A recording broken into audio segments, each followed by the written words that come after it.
আসসালামু আলাইকুম। সবাইকে স্বাগত জানাচ্ছি গ্লোবাল ভিউজে। আপনাদের সঙ্গে আছি আমি তাসনিম হোসাইন। আজ জানাবো আন্তর্জাতিক গণমাধ্যমে আলোচিত সংবাদ ও বিশ্লেষণ। সিরিয়ায় চলমান ঘটনাবলীর দিকে ফিলিস্তিনি যোদ্ধাদের তেমন ভ্রুক্ষেপ নেই। তাদের সব মনোযোগ ইসরায়েলকে পরাজিত করার দিকেই। এই লক্ষ্যে দখলদার সেনাদের উপর বেশ কিছু শীর্ষস্তরের হামলা চালিয়েছেন তারা। এতে আরও কয়েকজন ইহুদিবাদী সেনার প্রাণ গেছে। একই সঙ্গে যুদ্ধবিরতি এবং যুদ্ধ পরবর্তী গাজা পরিচালনা নিয়ে আলোচনায় ব্যস্ত সময় কাটাচ্ছেন হামাসের নেতারা। প্যালেস্টাইন ক্রনিকল জানিয়েছে, সিরিয়ায় পট পরিবর্তন কিংবা মধ্যপ্রাচ্যের বিভিন্ন স্থানে অস্থিরতা কোনো কিছুই ফিলিস্তিনি যোদ্ধাদের তাদের লক্ষ্য থেকে মনোযোগ সরাতে পারেনি। ইসরায়েলি বাহিনীকে পরাজিত করার একমাত্র লক্ষ্যে অটুট রয়েছেন তারা। হামাসের আল কাসসাম ব্রিগেডসের পক্ষ থেকে রোববার একের পর এক বিবৃতি এসেছে। দখলদার সেনাদের উপর হামলার বিবরণ সংবলিত এইসব বিবৃতি থেকে জানা যায়, এদিন দক্ষিণ গাজার রাফা শহরের পূর্বে আল জেনিনা এলাকায় ইসরায়েলের একটি ইঞ্জিনিয়ারিং ফোর্সকে ফাঁদে ফেলে তাদের উপর ভয়াবহ হামলা চালানো হয়। একটি আর্মার্ড পার্সোনেল ক্যারিয়ার এবং একটি মার্কাভা ট্যাঙ্ক ছিল ওই বাহিনীতে। হামাসের যোদ্ধারা একটিতে ইয়াসিন 105 এবং অন্যটিতে সুয়াত এক্সপ্লোসিভ ডিভাইস দিয়ে আঘাত করেন। কাসসামের তরফ থেকে জানানো হয়, সুয়াত দিয়ে এপিসিতে আঘাত হানার পর ক্যারিয়ারটির ক্রু সদস্যরা সবাই নিহত এবং আহত হন। হতাহতদের সরিয়ে নিতে সেখানে হেলিকপ্টার অবতরণ করে। হামলায় 401তম আর্মার্ড ব্রিগেডের 46তম ব্যাটালিয়নের এক প্লাটুন কমান্ডার নিহত হওয়ার কথা স্বীকার করেছে ইসরায়েলি সেনাবাহিনী। হামাসের সামরিক শাখা এদিন উত্তর গাজার জাবালিয়া ক্যাম্পের আল ফুকুরা এলাকায় ইয়াসিন 105 শেলের মাধ্যমে জায়ানবাদী একটি মার্কাভা 4 ট্যাঙ্কেও আঘাত হানেন। কাসসামের পাশাপাশি দখলদার সেনাদের উপর ভয়াবহ আঘাত হেনেছে ইসলামিক জিহাদের আল কুজ ব্রিগেডস। তাদের যোদ্ধারা আল জেনিনায় আল শায়ের মলের পাশে অনুপ্রবেশ করা ইহুদিবাদী সেনাদল এবং তাদের গাড়িগুলোকে লক্ষ্য করে বড় পরিসরে মর্টার হামলা চালান। সেখানে দ্রুত উদ্ধারকারী দল এসে হতাহত সেনাদের সরিয়ে নেয় বলে জানায় আল কুজ। ইসরায়েলি মিডিয়া দক্ষিণ লেবাননে তাদের সেনারা এক মারাত্মক দুর্ঘটনার কবলে পড়েছেন বলে খবর দিয়েছে। খবরে বলা হয়েছে, লেবানন সীমান্তবর্তী রাস আল নাকুরার কাছে এক মাইনফিল্ডে ইসরায়েলি সেনারা প্রবেশ করার পর একটি ল্যান্ডমাইন বিস্ফোরিত হয়। আগে থেকেই হিজবুল্লার পুঁতে রাখা এই মাইন বিস্ফোরণে 146তম ব্রিগেডের 3 সেনা নিহত এবং বেশ কয়েকজন আহত হয় বলে জানায় সংবাদ মাধ্যমগুলো। এদিকে সীমান্ত এলাকা থেকে আল মায়দিনের প্রতিনিধি জানিয়েছে, লেবাননের সঙ্গে সম্পাদিত যুদ্ধবিরতি চুক্তি লঙ্ঘন করে চলছে ইসরায়েল যুদ্ধ। রোববার তাদের কয়েকটি যুদ্ধবিমানকে দক্ষিণ লেবাননের আকাশে উড়তে দেখা গেছে। মার্জিউন জেলার দিব্বিন শহরের একটি বাড়িতে ইসরায়েলি ড্রোন হামলায় 2 বেসামরিক নাগরিকের প্রাণহানিও ঘটে। খিয়াম শহরেও ঘটেছে হামলার ঘটনা। আল মায়দিন জানিয়েছে, খলিল আল হাইয়ার নেতৃত্বে হামাসের একটি প্রতিনিধি দল রোববার মিশরের জেনারেল ইন্টেলিজেন্স বিষয়ক মন্ত্রীর সঙ্গে বৈঠকের পর কায়রো ত্যাগ করেছে। হামাস জানিয়েছে, তাদের প্রতিনিধি দল মন্ত্রী হাসান মাহমুদ রাশাদের সঙ্গে যুদ্ধবিরতি প্রতিষ্ঠা এবং গাজা উপত্যকার কমিউনিটি সাপোর্ট বিষয়ক কমিটি নিয়ে আলোচনা করেছে। প্রতিরোধ সংগঠনটির তরফে জানানো হয়, ফিলিস্তিনি জনগণের বিরুদ্ধে ইসরায়েলি আগ্রাসনের সমাপ্তিতে এই প্রচেষ্টার সাফল্য নিয়ে তারা প্রতিশ্রুতিবদ্ধ। এর আগে মিশরীয় মধ্যস্থতায় ফাতা আন্দোলনের প্রতিনিধিদের সঙ্গে কয়েক দফা বৈঠকের পর হামাস জানায়, গাজা উপত্যকা পরিচালনার একটি যৌথ কমিটি গঠন নিয়ে মিশর যে প্রস্তাব দিয়েছে তাতে তারা সম্মত। আল জাজিরা জানিয়েছে, রোববার গাজা উপত্যকায় কয়েক দফা ইসরায়েলি হামলায় অন্তত 16 জন নিহত হয়েছেন। এর মধ্যে রোববার ভোরে দেইর আল বালায় বাস্তুচ্যুতদের একটি ক্যাম্পে হামলায় এক পরিবারের 5 সদস্য ঘুমন্ত অবস্থায় মারা যান। আল বুরিজ শরণার্থী শিবিরে নিহত হন 11 জন। গাজার স্বাস্থ্য মন্ত্রণালয় জানিয়েছে, 7 অক্টোবরে হামলা শুরুর পর এ পর্যন্ত অন্তত 44,708 ফিলিস্তিনি নিহত হন, যাদের 70% শিশু ও নারী। এ সময় লেবাননে ইসরায়েলি হামলায় নিহত হন 4047 জন। সিরিয়ার ক্ষমতাচ্যুত প্রেসিডেন্ট বাশার আল আসাদ পরিবার নিয়ে রাশিয়ার রাজধানী মস্কোতে আশ্রয় নিয়েছেন। মানবিক কারণে তাদের রাজনৈতিক আশ্রয়ের আবেদন গ্রহণ করা হয়েছে বলে জানিয়েছে মস্কো। রুশ পররাষ্ট্র মন্ত্রণালয় জানিয়েছে, সিরিয়া সংঘাতে অংশগ্রহণকারী অনেকের সঙ্গে আলোচনার পর আসাদ পদত্যাগ এবং দেশ ছেড়ে যাওয়ার সিদ্ধান্ত নেন এবং ক্ষমতা শান্তিপূর্ণ হস্তান্তরের ব্যবস্থা নেওয়ার নির্দেশ দেন।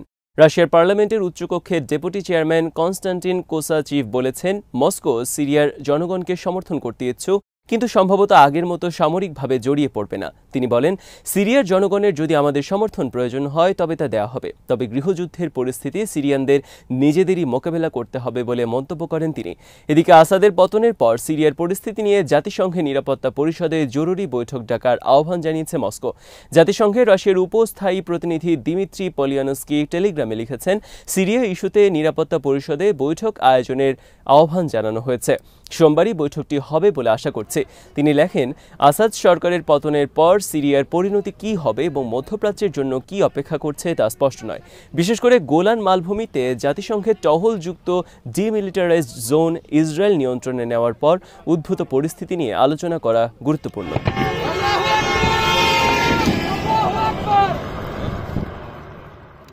সিরিয়ার ঘটনা প্রবাহ নিয়ে ইরানের পররাষ্ট্র মন্ত্রণালয় বলেছে, সিরিয়ার জনগণের ঐক্য, ভৌগোলিক অখণ্ডতা ও সার্বভৌমত্বের প্রতি তেহরান সবসময় সম্মান জানিয়ে এসেছে। ইরান মনে করে, সিরিয়ার ভবিষ্যতের ব্যাপারে সিদ্ধান্ত নেওয়ার ক্ষমতা একমাত্র দেশটির জনগণের। এ কাজে কোনো বিদেশি শক্তির ধ্বংসাত্মক হস্তক্ষেপ কিংবা চাপিয়ে দেওয়া কোনো কিছু মেনে নেওয়া সিরিয়ার জনগণের জন্য উচিত হবে না।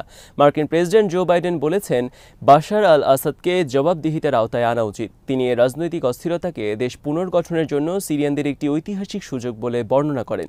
জাতিসংঘ মহাসচিব অ্যান্তোনিও গুতেরেস বলেন, 14 বছরের নৃশংস যুদ্ধ এবং স্বৈরাচারী শাসনের পতনের পর সিরিয়ার জনগণ একটি স্থিতিশীল ও শান্তিপূর্ণ ভবিষ্যৎ গড়ার ঐতিহাসিক সুযোগ পেয়েছে। বাশার আল আসাদ পালিয়ে যাওয়ার পর প্রথমবারের মতো ভাষণ দিয়েছেন বিদ্রোহে নেতৃত্ব দেওয়া ইসলামপন্থী গোষ্ঠী হায়াত তাহরির আল শামের নেতা আবু মোহাম্মদ আল জুলানি। তিনি বলেন, এই জয় গোটা সিরিয়াবাসীর। দামেস্কের উমায়েদ মসজিদে দেওয়া ভাষণে তিনি বলেন, আসাদ সরকার হাজার হাজার নিরীহ মানুষকে অবৈধভাবে সাজা দিয়েছে। আমরা বৈধভাবে লড়াই করে বিজয় অর্জন করেছি। তিনি বলেন, আসাদের অধীনে সিরিয়া বিদেশি উচ্চাভিলাষ বাস্তবায়নের পরিত্যক্ত খেলার মাঠে পরিণত হয়েছিল, কিন্তু এখন সবাই মুক্তভাবে নিঃশ্বাস নিতে পারছেন।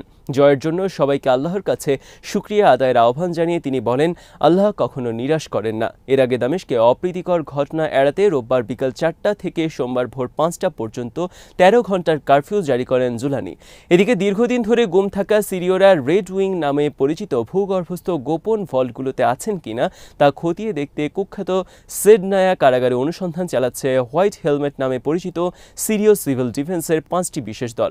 আল জাজিরা বলেছে, কারাগারের কয়েকটি জায়গায় প্রবেশ করে সোমবার দুপুর পর্যন্ত এরকম কিছুর সন্ধান পাওয়া যায়নি। ক্ষমতার পালাবদলের পর দামেস্কেও বাংলাদেশের মতো দৃশ্য চোখে পড়েছে। এএফপি জানায়, প্রেসিডেন্ট আসাদের বিলাসবহুল বাড়ি থেকে জিনিসপত্র নিয়ে গেছেন অনেকে। এ সময় বিভিন্ন বয়সের অসংখ্য মানুষ আসাদের বাসভবন এবং বিশাল বাগানে ঘুরে বেরিয়েছেন। প্রেসিডেন্ট প্রাসাদের কক্ষগুলো একেবারে খালি থাকলেও কিছু আসবাবপত্র মেঝেতে পড়েছিল। প্রাসাদে সংরক্ষিত আসাদ ও তার পিতার বেশ কিছু প্রতিকৃতি ভেঙে ফেলেন তারা। সাধারণ মানুষের জন্য প্রাসাদটি খুলে দেওয়া হয়েছে বলে জানা গেছে। হামলা হয়েছে আসাদ সরকারকে সহায়তা দেওয়া ইরানি দূতাবাসেও। অনেকে দূতাবাসের ভেতরে ঢুকে জিনিসপত্র নিয়ে যান এবং ভাঙচুর করেন। এদিকে সিরিয়ার প্রধানমন্ত্রী মোহাম্মদ গাজী আল জালালি বলেছেন, দেশে অবাধ নির্বাচন হওয়া দরকার, যার মধ্যে দিয়ে জনগণ তাদের নেতা নির্বাচিত করতে পারেন। তিনি আল আরাবিয়া টেলিভিশনকে দেওয়া সাক্ষাৎকারে বলেছেন, তিনি হায়াত তাহরিরের নেতা আল জুলানির সঙ্গে টেলিফোনে কথা বলেছেন, যাতে বর্তমান সংকটময় পরিস্থিতি কাটিয়ে ওঠা যায়। এদিকে সিরিয়ার বিদ্রোহী জোট জানিয়েছে, তারা একটি অন্তর্বর্তী সরকারের কাছে ক্ষমতা হস্তান্তর করার জন্য কাজ করছেন। বিশ্লেষকরা বলছেন, একটি সুশৃঙ্খল পন্থায় ক্ষমতার পালাবদল চাচ্ছেন বিদ্রোহীরা। তারা বলছেন, দীর্ঘদিনের গৃহযুদ্ধ কবলিত সিরিয়াকে আবারও সংঘাতের দিকে ঠেলে দেওয়া এড়াতে এমন ঘোষণা বিদ্রোহী নেতাদের পরিপক্কতার উদাহরণ। এদিকে আসাদ ক্ষমতাচ্যুত হওয়ায় বিশ্বের বিভিন্ন দেশে থাকা সিরীয়রা আনন্দ প্রকাশ করতে রাস্তায় নেমেছেন। জার্মানি, যুক্তরাজ্য, গ্রিস, তুরস্ক, লেবাননের শহরগুলোতে পতাকা ওড়ানো এবং স্লোগানের মাধ্যমে তারা নতুন অধ্যায় উদযাপন করেন। খবরে বলা হয়, লেবানন ও জর্ডানে থাকা সিরীয়দের অনেকে দেশে ফিরতে শুরু করেছেন। আজ এখানেই শেষ করছি। সবাই ভালো থাকুন, সুস্থ থাকুন আর দেখতে থাকুন বিডি ভিউজ। চ্যানেলটি ভালো লাগলে সাবস্ক্রাইব করুন, সংযুক্ত থাকুন আমাদের ফেসবুক পেজে। আল্লাহ হাফেজ।